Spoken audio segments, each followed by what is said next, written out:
I know you're probably all wondering, who is this orange man? In Basic Pumpkin.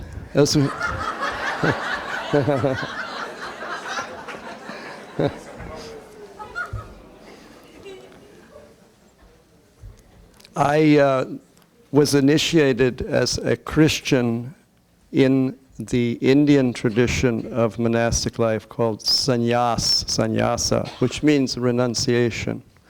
It's sannyasa, that the Sanskrit word is a medieval Sanskrit word, but it refers to an extremely ancient tradition of renunciation that's 7,000 years old.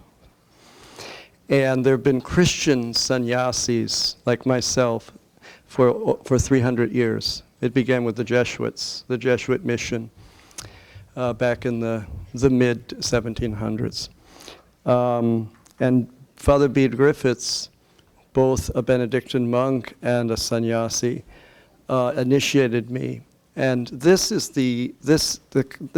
called kavi. Kavi is you could call it a habit in the Catholic tradition, the religious habit. It's called a kavi. It's not a costume, as some people would think, although it might look like one. And because this was a more formal occasion, I thought I would wear it. But it's interesting, I used to tell people that I don't hang around airports or bus or bus stations. And you know how things go around, come around? Well, it came around because one day I said that. And after this talk, this man, terribly resentful that I had made that joke, he says, you know, I have a lot of friends who are Hare Krishna. Anyway, that's where that comes from. This, of course, going there to India has really opened me up to what can be called inter-spirituality. That is, exploring the spiritual treasures, the contemplative depths of other traditions, and coming to realize that it's really the same God behind it all, really. That's what we're going to find out. I know John Paul II has been talking a lot about salvation in the other traditions. So slowly there's an evolution from extra ecclesiam nulla solus, outside the church there's no salvation, to, oh yes, there is salvation outside the church. It's really quite a evolution. Before I get into my talk, I want to mention that this French Benedictine monk who went to India in the late 40s, Henri Lassault, who became a sannyasi, he was equally a Christian mystic and a Hindu mystic, and near the end of his life, he was also called Abhishektananda, bliss of the Anointed One. He said, the Catholic Church, and by extension the whole of Christianity, definitely has the Holy Spirit, but in a cage. See? You can't put God in a cage. And when I get further into the talk, I'm going to try and give you an idea of just how immense God is. I was alluding to that this morning and speaking about the infinite attributes that God has. I want to talk about that a little more. But before that, I want to continue. Our friend Carl this morning told that story about the cab driver who might have stolen your cell phone.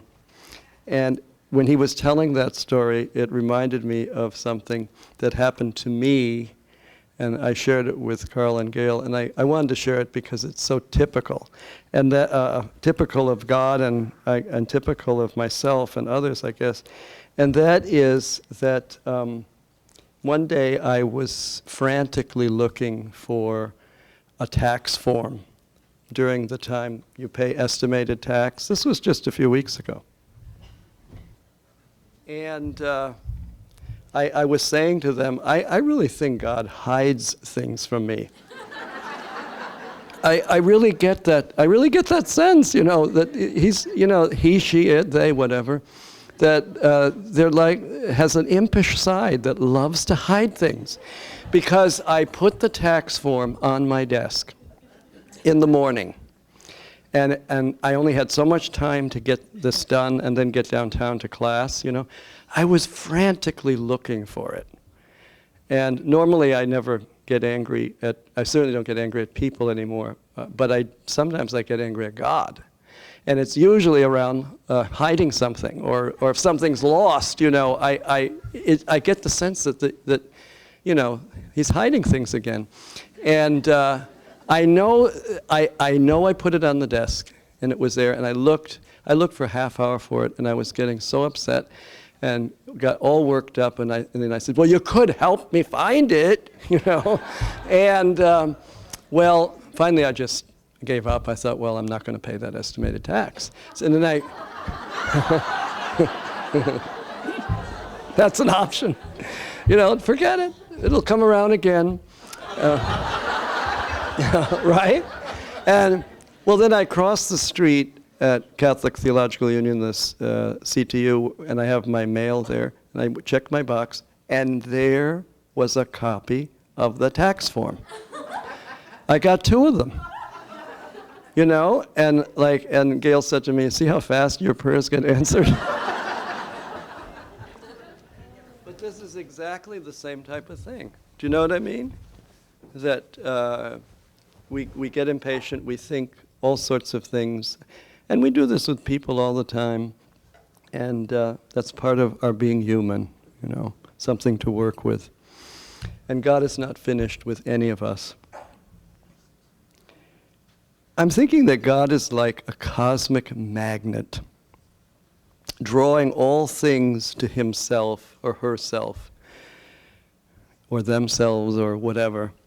We really should develop a pronoun for God that isn't either gender, Then we get over that particular thorny political issue. So that everything is moving in that direction, absolutely everything. I remember I was down in Austin, Texas, earlier in September, and I know Barbara Cook is here, and the other Tim Cook. There are 2 Tim Cooks. Not a schizophrenic, but anyway. And after this conference, I stayed with this family that are members of the Church of Conscious Harmony, and they have 2 turtles. And one is, am I doing that? No. Oh, okay. Poltergeist or something. One was, they were little tiny things, but they've had them years. And so one is this big, and his name or her name, whatever, I don't know what it is. And it's called, one of them is called Speedy. It's kind of a turtle, Speedy. The other one is TJ. And Speedy is this gentle, humble, sensitive, loving being. Really is. And TJ is very suspicious, fearful, and aggressive. It's amazing. And what I noticed about them is that, well, particularly Speedy, is if you come near the terrarium, Speedy is right up there with you. Like, just hanging out with you. Like, you can just see the awareness this being has. You know what I mean? It's just right there with you. Just like you can just see the curiosity, but there's more there. There's a desire to associate with you. Do you know what I'm saying? And it just reminds me that all beings, as the Buddhists would say, all sentient beings are on the wheel of life. All of them, in our understanding, are working their way back to God. All of them. And we cannot tell what is their awareness and what's in their minds and so forth. So there's a lot more going on there than we know. But everything is working its way back to the source. And it's so interesting that the 6th century Syrian monk, Suda Dionysius, has this extraordinary work called The Divine Names and the Mystical Theology, and he has another one on the angelic hierarchy.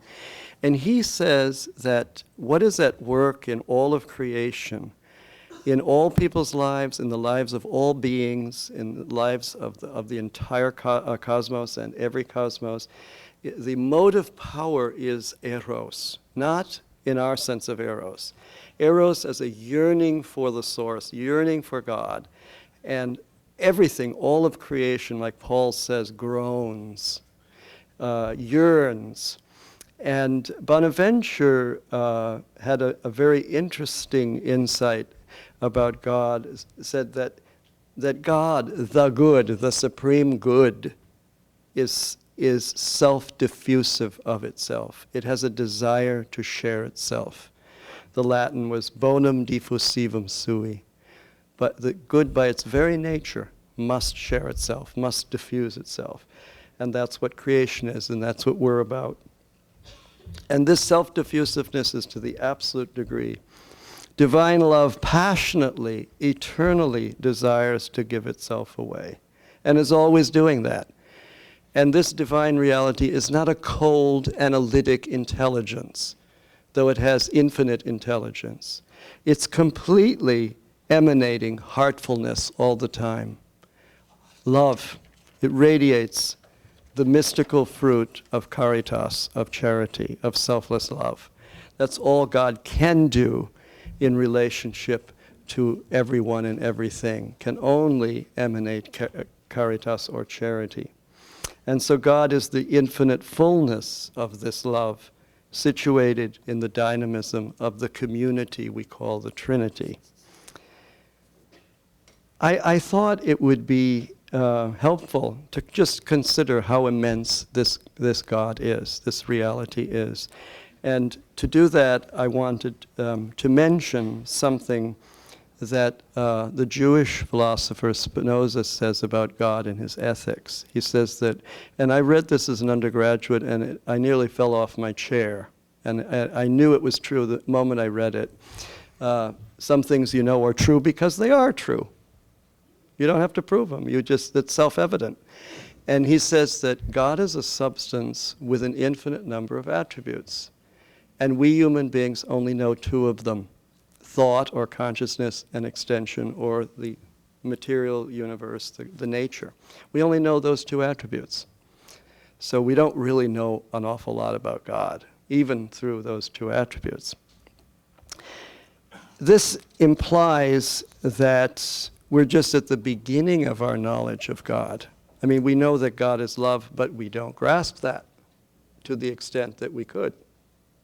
You know, I took this in and I said, I know that this is true. I don't know why I know it, but I know it's true. And it isn't true because Spinoza said it. How did he find that out? That God has an infinite number of attributes. Obviously, in some sort of mystical illumination, he was given that particular insight. And now, in physics, in mathematics, in astrophysics, there has been serious discussion for several decades now about the existence of other universes. Did you know that? And now there is some evidence of that in quantum physics and mathematics. They've been doing this mathematics of the infinite now for some time. And mathematics predicts the existence of other universes, perhaps an infinite number of them. And an astronomer by the name of Martin Rees, Sir Martin Rees, he's the Royal Astronomer of Great Britain. This is all related to how immense God is. He wrote last year, he is an expert on the multiverse, many universes, maybe an infinite number. And he said last year, this universe is but one atom in a much larger cosmic archipelago. One atom. Now that may feel like we're very small, but we're also very big because we're able to grasp that idea. We're able to entertain that idea. You see what I'm saying? And so it occurred to me that each attribute might well be coordinated with one of these infinite universes. That each attribute requires a universe because each attribute is infinite. And each attribute has potentialities relating to beings in that universe. Like the attribute of our universe is spaciousness. Spaciousness. Okay, I remember what I was going to say about love, is that we hardly have any idea what love means in God. We know God is love. But we are finite beings with an infinite capacity, or an infinite potential, and an infinite life later. But we only have a finite experience. And our experience of love is through human relationships and through looking at Christ. And that one of the big reasons Christ came was to reveal to us the nature of this love that God is. He's the incarnation of divine love. But anyway, our universe is the attribute of spaciousness, vast distances and huge systems, galaxies, and beyond. And so our universe concretizes this particular attribute. I do not think that consciousness is an attribute of God. I think that's more pervasive than just an attribute. It would be involved in all of them. This consciousness is involved in all universes, God's consciousness, and is involved in our lives, and we are part of that consciousness. That's how we're in the image and likeness of God. We're in the image and likeness of God in that we're aware, we're conscious, we're intelligent, but also that we're capable of love and compassion and kindness and mercy and sensitivity. That is the imago Dei. So each attribute is so vast, subtle, rich, and endless, a universe is required to express and articulate it. And also because in each universe there are beings coordinated with that universe. Like in our universe, maybe we're in all universes, I don't know, but in our universe, we need this universe to actualize certain capacities that we have, okay?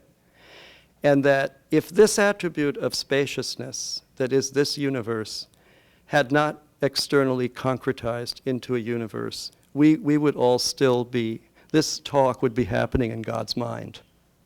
You get me?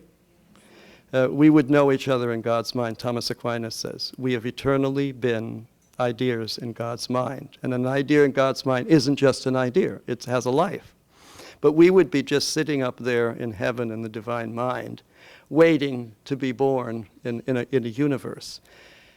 God's immensity and creativity are so vast that it will take an infinite number of universes to realize it, to actualize all that is in the heart of God.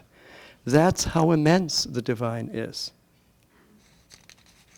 It will take us eternity, each one of us, to become familiar with each one of those attributes. But that's part of our ultimate vocation. That to become like God, to become God by participation in God. That's our ultimate vocation. Or as in the Orthodox tradition says, deification, theosis.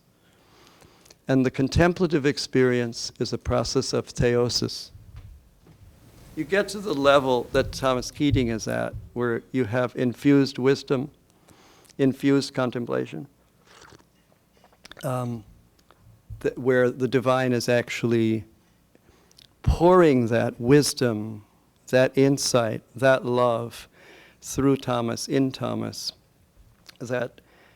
That's where contemplation has fructified into what John the Cross calls the living flame of love.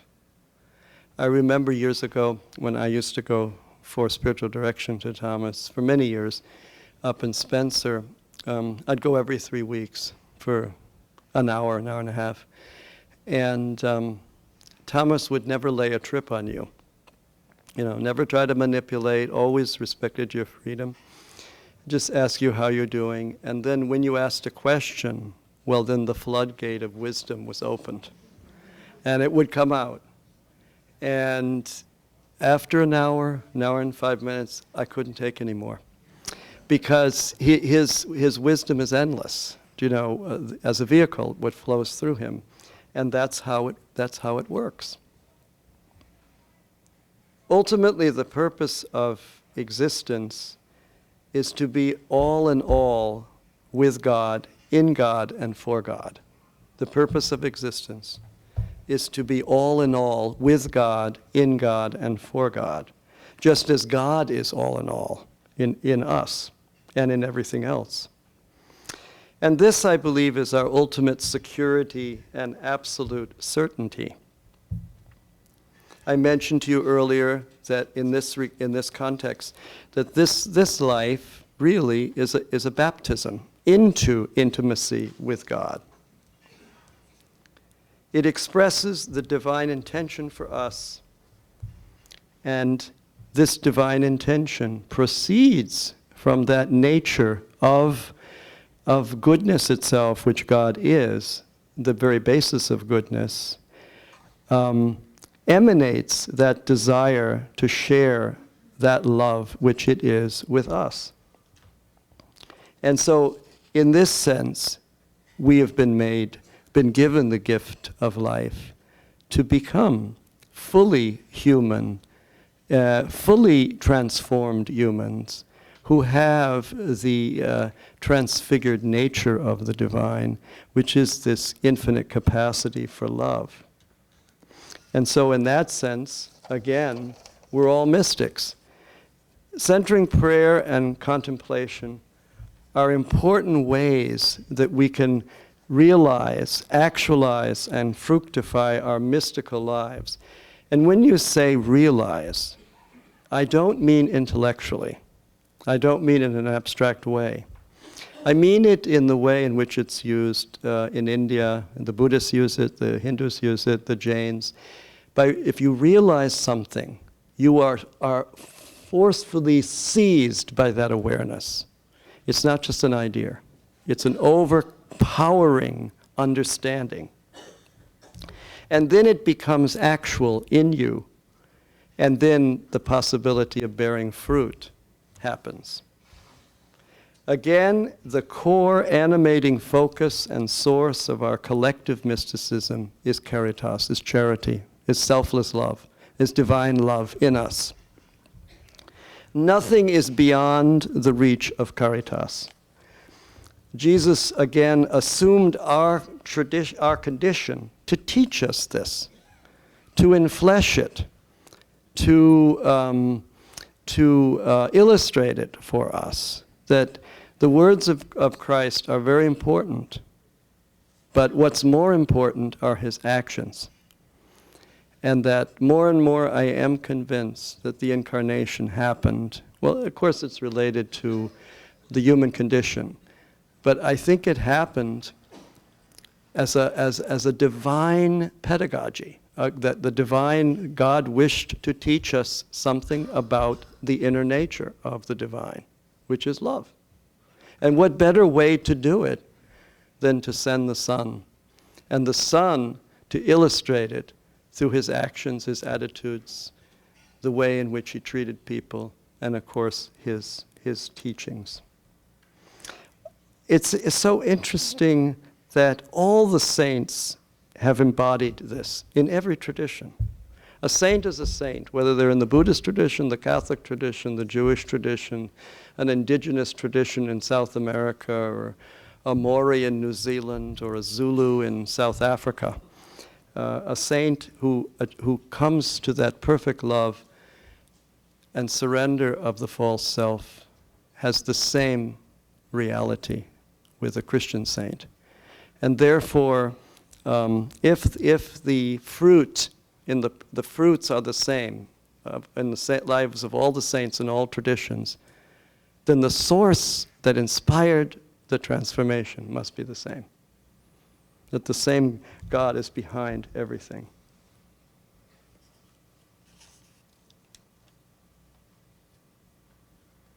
It's what made them saints. It's basically this capacity for divine love, this capacity for selfless giving. Vincent de Paul, the founder of the Vincentians, has a wonderful aphorism. Love is inventive to infinity. Think about that. Love is inventive to infinity. Not love with strings, not love, I will love you if you do such and such and so and so, so and so, or when it's convenient for me, so forth and so on, but to infinity, like the divine attributes. There is no end to it. That realization of Vincent de Paul, that very deep, deep truth that he learned from his spiritual life, from his prayer, as a grace from God, that really is getting it on a very, very deep level, what contemplative fruit brings about in maturity. In maturity, it took a mature contemplative to utter that truth, that there is no limit to love, and there are no excuses, and it isn't when it's just convenient, because guess what? The gospel is never convenient. The gospel is never convenient. And the gospel has nothing to do with this kind of New Age narcissism, which I think is dead. The narcissistic spirituality of the New Age is finished. It's now time for all those people who gained much from that, all their explorations, to begin to work for the transformation of the world. See, it's very, very important. It's not a self-help program.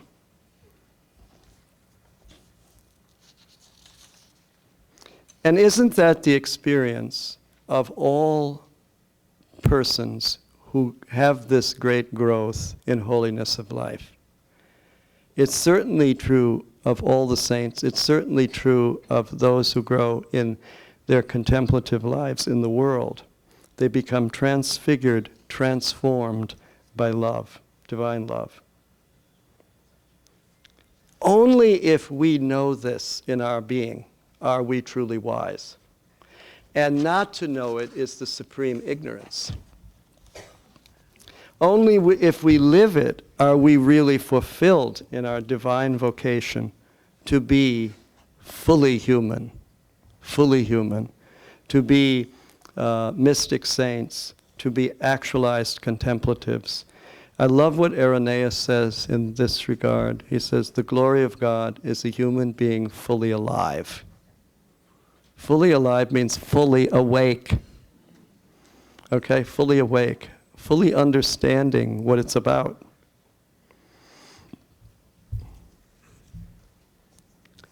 And fully awake and fully alive means surrendering to being saturated, drenched, invaded by this divine love, and allow it to transform us into its perfection.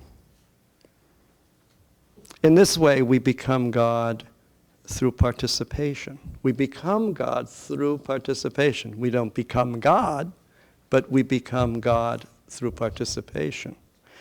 In the Hindu tradition, you can say that you are God and you only have to realize it. In the Buddhist tradition, you become God through your own effort. But in the Christian tradition, and I would say the Sufi and the Jewish tradition, we become God through a participation in God's inner life.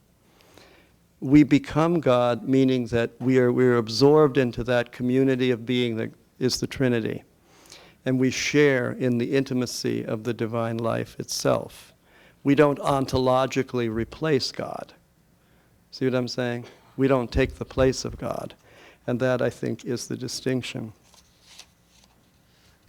Beath Griffiths is fond of a wonderful saying of St. Augustine, which I think sums up the spirit of contemplative outreach and the work of contemplatives in the world.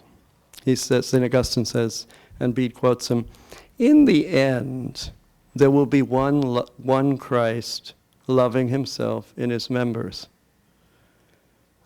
Unus Christus amans se ipsum," one Christ loving himself in all of his members. And I think really that this is the key, the contemplative key to transforming the world. That if enough contemplatives, enough practitioners of the ways of mystical prayer, centering prayer, vipassana, Zen meditation, the various forms of Tibetan meditation, Hindu meditation, Sufi, even Jewish, if enough people are doing this deep work on themselves, in their communities, with the divine, and if there are enough people who are living the truth of the gospel, then the world will be transformed. And I think that what has to happen is all the practitioners in the world, which number in the tens of millions, need to be connected. There needs to be a network, and we've started this process already. Connect all the practitioners, all the contemplatives of the world, and create a cohesive social force to be a vehicle for transformation. Build on the energy of the peace movement, which I must say I think was very blind. It had one goal: stop the war. Very, very, very reactive rather than proactive. It didn't have a vision to transform the world. See what I'm saying? It had nothing to say about the billion people who are homeless. It had nothing to say about the 36 million refugees, most of whom are women and children.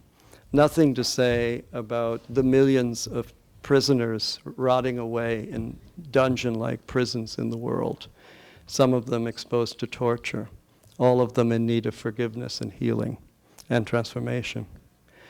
Had nothing to say about the huge gap between those who have and those who have not, that we cannot be indifferent to.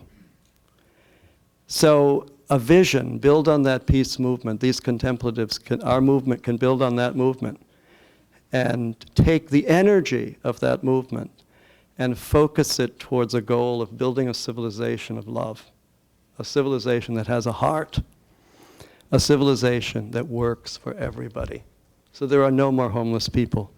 Then there's no more need for armies. And we realize finally that we must go beyond being nations and tribes to realizing that we are one humanity. This is a way to close the gap between contemplation and action. And then finally, another possibility which I think would be very helpful to the world in this time is I think we've come to a point where we can have an interfaith holy year. An interfaith holy year. Like we have the Catholic Holy Year every 25 years. And this is modeled on the Jewish Jubilee that was every 50 years. Well, one way to illustrate archetypally, very, very, very, very powerfully, is a holy year every 10 years for all the religions together, to demonstrate to the world that something has fundamentally changed, that we're no longer prisoners in our cultures of isolation as the religions have been. And I think the knitting force of this movement is the contemplative experience that we share with millions of people. So these are some practical ideas of how to implement contemplation in action, how to fructify contemplation in the world, to bring it to the world. So it's kind of a tall order, but I really think it's doable. So I heard a figure that if 11% of the world got enlightened, we could save the planet. 11%. But we got to get busy.